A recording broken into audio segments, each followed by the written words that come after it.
He's got clout. He's got clout. He's got clout.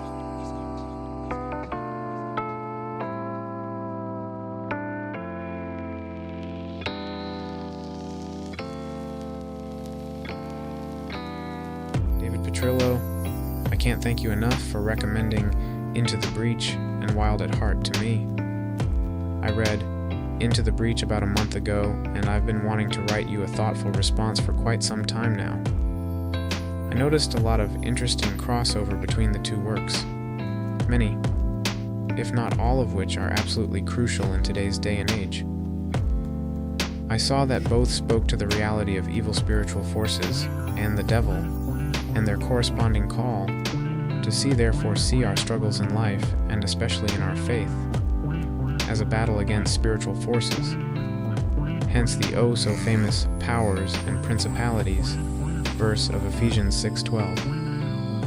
The world tries to tell us that evil and immoral action do not exist, but rather are the products of indifferent biological forces. The fact is, however, that the spiritual and the naturalistic are inextricably intertwined. The spiritual explanation of evil does not have to be separate from the naturalistic explanation, and the naturalistic explanation does not have to be separate from the spiritual. When God cursed the serpent in the garden, he condemned him to forever be on his belly, eating the dust, the same dust from which Adam was taken and to which he returned. The devil is always consuming our flesh and is infused in it. The devil is inseparable from the dust, the world. It is his domain, and we are inextricably intertwined with it. Eldridge says it best when he points out that the devil makes up an unholy trinity, the devil, the world, and the flesh, page 170. And as he later points out, the world tries to convince us that spiritual forces don't exist, because the devil, whose dominion is the world, is much more powerful if we aren't aware that he exists. I agree very deeply with the dual call of both Olmsted and Eldridge, in solidarity with Paul's great Armor of God section in chapter 6 of Ephesians, to see our struggles as a spiritual battle, and thus to arm ourselves accordingly. I think Eldridge does better with the theoretical illustration in this regard, while Olmsted does much better on the practical application front. I was very impressed and inspired with Olmsted's 7-point checklist for preparing oneself against spiritual attack. I was also deeply inspired by the solidarity of Olmsted and Eldridge when it came to the matters about love, true manliness, and the complementarity of the feminine and the masculine. I see in both and in my own weakness, especially, though not exclusively, in my past, the observation that the devil gets into our heads at points of pain and weakness or victimhood to completely and entirely flip these three truths upside down. Indeed, this is the attempt of the devil in most domains, as illustrated by Rube Goldberg's upside-down philosopher. Top is bottom, black is white, far is near and day is night, big is little, high is low, cold is hot, and yes is no, says the upside-down caricature of Joseph Stalin. Love is blind, temporary self-indulgence, a mere fleeting chemical reaction of the brain causing us to feel.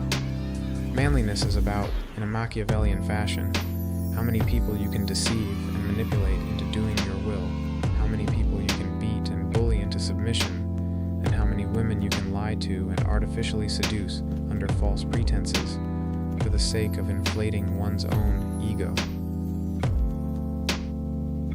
Masculinity and femininity are arbitrary social constructs, and there is no virtue in either role or designation. In reality, love is a passionate, conscious choice to act and to sacrifice oneself for the sake of the other, no matter the costs or the consequences, and an eternal daily commitment thereof. Manliness is about courage, truth, gentleness, and an unwavering commitment to God and the good, despite every constant, gnawing, humiliating social pressure or even persecution against it. I might point out as an aside that we are the bride of Christ, who already took the masculine role of sacrificing himself for us, and that we are to be chaste and faithful before Him, and take on our more feminine role of submitting to and getting to know Him in a yearning and embracing love. As C.I. Scofield says in his beautiful nod to Song of Solomon 5:16, in which the bride was waxing eloquent with a groom and describing him in great admiration and stunning detail, and proclamation of Christ's greatness, the loveliness of Christ. Finally, Christ is altogether lovely in the perfect equipoise of His various perfections. We could speak at length of His dignity, of His virile manliness, of His courage. In Him, all the elements of perfect character are in lovely balance. His gentleness is never weak. His courage is never brutal. My friends, you may study these things for yourselves. Follow Him through all the scenes of outrage and insult on the night and morning of His arrest and trial. Behold Him before the high priest, before Pilate, before Herod. See Him browbeaten, bullied, scourged, smitten upon the face, spit upon, mocked. How inherent greatness comes out. Not once does He lose His self-poise, His high dignity.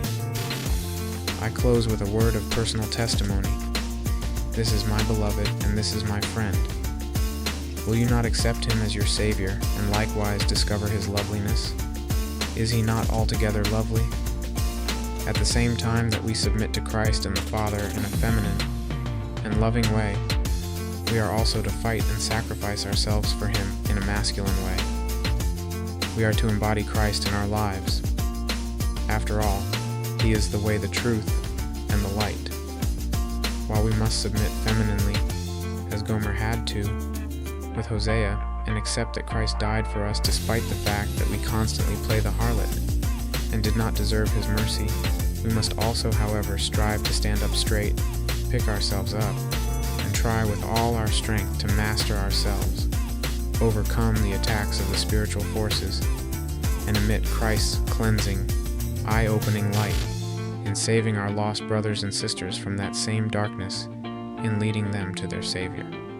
Thus, we see the complementarity of masculinity and femininity in our divine natures. In the throne room before God, we are feminine, and in the world, on the battlefield, we are masculine. Finally, I deeply appreciate the value both of these authors place onto fatherhood. I was deeply touched by this from my own personal experience. I have always had a difficult and painful relationship with my own father. I remember when I was about to leave to go out to work on the tugboat, I was walking around in the desert exploring abandoned shacks, when I found a book called The Immortalized Words of the Past. It was a book full of excerpts from great thinkers throughout history, the first of which was the ancient Egyptian thinker Ptah-hotep, 2400 BCE. I remember opening that book to the first page and seeing in big bold letters the words, "Respect the Father." That moment set me out on a totally different mental trajectory, one that I'm forever grateful for. One of the things I realized was that I was going out there to please and reject my father at the same time. I was trying to spite him by proving that I could somehow be better than him, and also desperately trying to make him proud by enduring a difficult manual labor job. Instead, I went out there realizing that I need to simply love and forgive my father. I needed to live up to his greatness, that is, actually try to appreciate the good and virtuous things he tried to teach me, and correct in myself the things that he wasn't taught well by his father. I realized that I was my father, and that my potential son would be me. Rather than being separate or alien from one another, we are connected, and one is a spirit of fathers and sons that goes all the way through time. I realized that to not repeat my father's mistakes, I simply had to love and forgive him. But I digress. I wish I could tell you that I was doing a better job applying the knowledge and wisdom you have bestowed to me through these two great works, but I am at least happy to tell you that they have helped me tremendously. I have gained a much more stable sense of self and purpose, and a lot of courage, determination, and passion along with that.